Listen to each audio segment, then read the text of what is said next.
একদিন চলে আসুন আমার সাথে, পেমেন্ট নিয়ে আপনি চলে আসবেন, আমি ওখানে বেশি দূর না, সামনে। ঠিক আছে চলো আমরা শ্যুটটা করে নিই। ওটা ফ্রেন্ড, আরে তাহলে মানুষকে দেখাতে হবে, তুমি তো এসে বলে ঠিক আছে। ফ্র্যাঞ্চাইজি না হলে শুট ফুট পরে এসছেন। এটা একটা ব্যাপার আছে। তো গাইস চলো আমরা শ্যুটটা শুরু করি।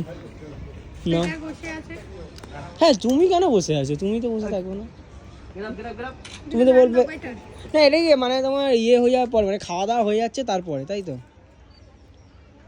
খেতে এসে বলবো আপনাদের রেস্টুরেন্টে যত মেনু আছে, মেনুতে যা যা খাবার আছে সব নিয়ে আসো। ঠিক আছে চলো তাহলে। ওই চলে গেল এবার। তখন কুসুম বলে সব, বলে হ্যাঁ স্যার ওটা তো প্রায় 10,000 টাকার কাছাকাছি। না 9,500 টাকা, 500 টাকা টিপস। বলে প্রথমে কেউ খেতে আসলে টাকা ঠিক আছে ঠিক আছে। আচ্ছা ঠিক আছে স্যার। ওই চলে গেল, তারপরে পরে বলে স্যার আপনাদের বিলটা। আচ্ছা ভালো জিনিস খাওয়া, ভালো কুল, হ্যাঁ। পচা পচা